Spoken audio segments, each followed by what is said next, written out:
It's the best of the rest. Time to put them to the test. In case your memory is hazy, it's Blaxploitation, baby. This is Black History Month, a 29-day celebration of Black exploitation films.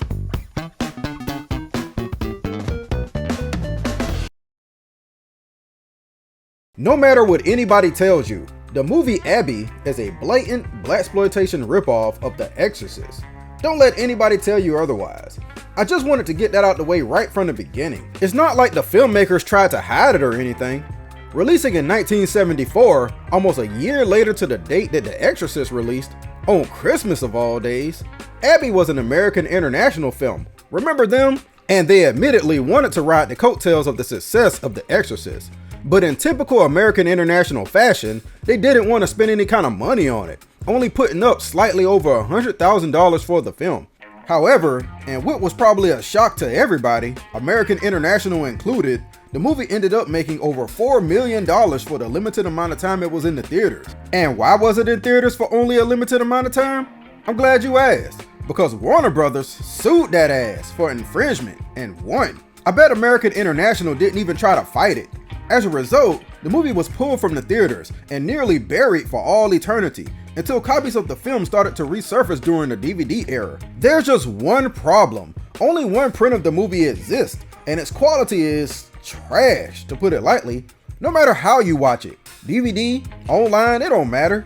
You're going to get the same garbage version. Even worse, it's rumored that the reference print was either destroyed or being held hostage by Warner Brothers. So we may never get a clear and better version of Abby. And that's a shame, because despite it being a ripoff, and not the only one by the way, I think it's actually a decent movie. I like the fact that it goes out of its way to make itself somewhat different from The Exorcist. Instead of a little girl being possessed, this time it's a 30-year-old woman, named Abby of course, played by Blaxploitation regular Carol Speed. She's a happy-go-lucky wife who has a good job and is active in the community, and on top of that, she has a husband named Emmett, who's a pastor, making her almost too perfect. They move into a new house together, and almost immediately, Abby becomes possessed. It feels like I skipped something, doesn't it? Well, I'm trying to get you to make the same logical leaps that the movie expects.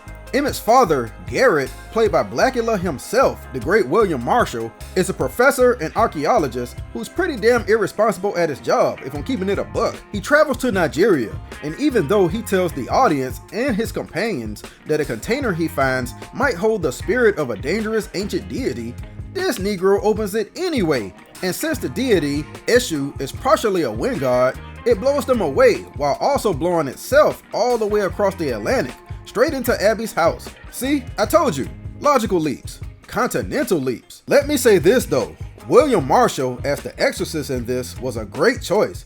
He doesn't appear much, but when he does, the deity can't help but be intimidated by that voice. Supposedly, William Marshall hated the final product and was promised he'd have some control over how the film turned out. That didn't happen, so it perhaps explains why he's in it so little. I also love the fact that Abby exchanges the Christian themes we see in The Exorcist with African Yoruba culture. It fits better with the Blaxploitation aspect of the film, even though there's still a Christian aspect, with Abby and her husband being very active in the church. That's part of what makes her possession a little more compelling to me. It goes against everything Abby and her family stands for, since Eshu is a sexual god, and therefore forces Abby to partake in all kinds of immoral things. And since Abby is an adult, it also means that she and Eshu can take their shenanigans outside the house, instead of being confined to a bed. In fact, the eventual exorcism takes place in a nightclub, which I feel like might be a metaphor for something. I also have to mention how great of a job Carol Speed does. She wasn't even the first choice for Abby, and I wish I knew who was. But clearly she came into it with an open mind, and she says it was some of her best acting. It's hard to argue with her. Is Abby as good as The Exorcist? Of course not. But as someone who feels like The Exorcist is a bit overrated, I think it only falls short because the budget didn't allow it to be great. This might be a bit of a hot take, but I'll just say this. Had it came first, and had more money behind it, and perhaps had a tighter script, we might have been talking about Abby instead of The Exorcist today.